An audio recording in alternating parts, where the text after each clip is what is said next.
annually to achieve its economic by 2027. He made this known this Friday during some stakeholders' engagement on the implementation of presidential priorities and ministerial deliverables for the fourth quarter of 2024 held in Abuja.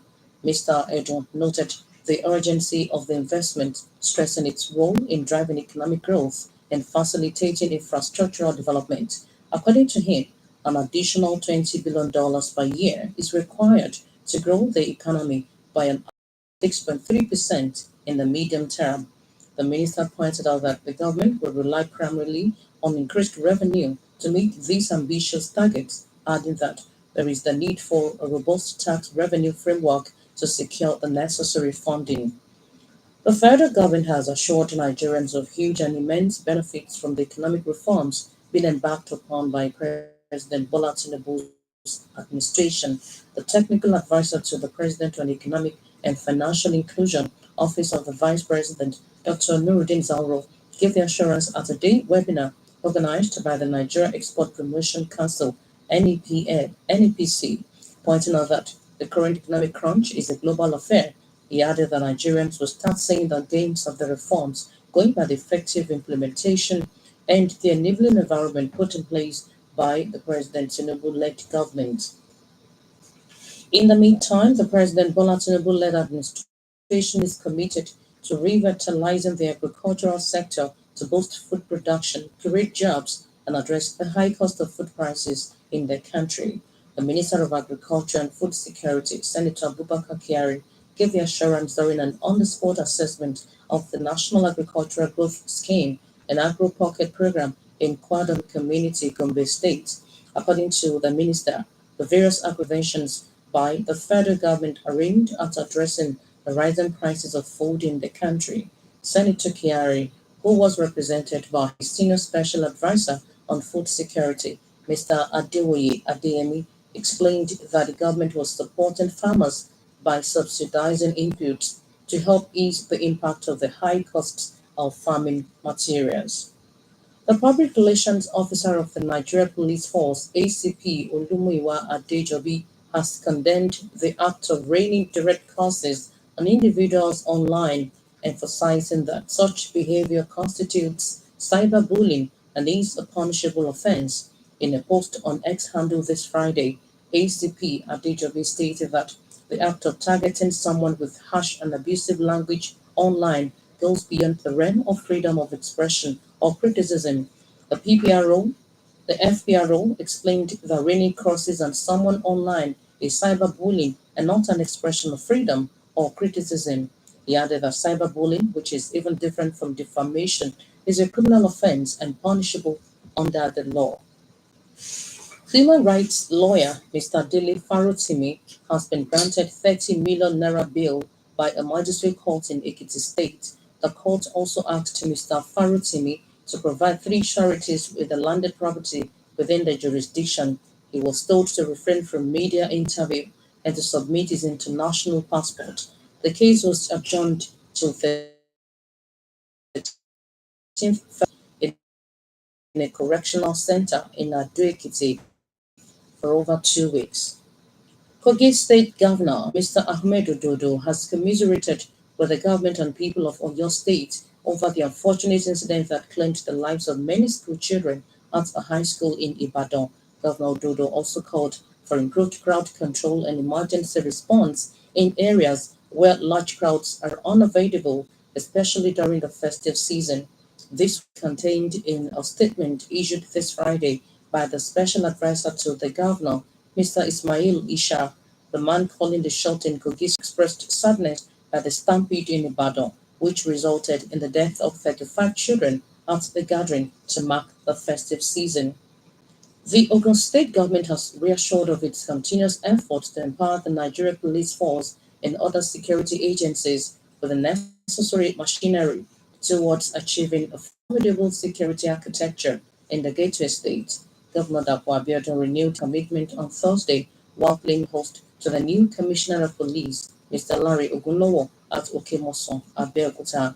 Governor Abiodun, who charged CP Ogunlowo to step up the fight against cultism, which has been a major challenge in the state, urged him to partner other security agencies in order to sustain the Delta State position as one of the safest states in the country.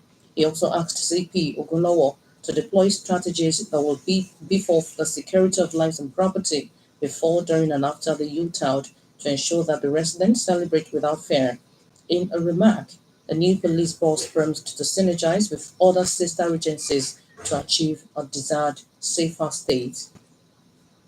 In furtherance of its efforts in delivering affordable housing, the Ogun State government, through the State Ministry of Housing, has for the construction of a total of 255 housing units in different locations across the state, including Kobakwe Phase 4, GRA Phase 2, and Aviation Village Phase 2.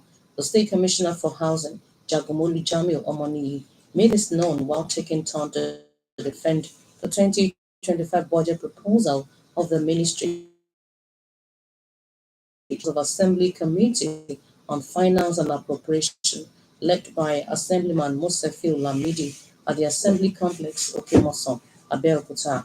Jagomolu Omoniyi additional housing projects were born out of the vision of the governor, Dapo-led administration, to provide housing solution to the elite and other decent income earners, while further 153 billion naira was total expenditure, consisting of 704.9 million naira for capital project with GOP 7.44 billion naira.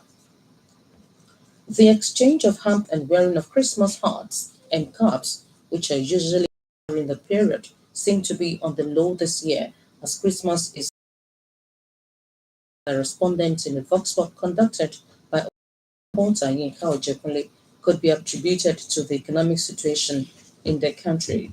According to Mr. Olaolu Kalejai, Mr. Adeoye Kuyoro, Mrs. Iyabo Onifade, and Mrs. Tosin Akonwo, though the spirit of Christmas is in the air, but people's morale is low.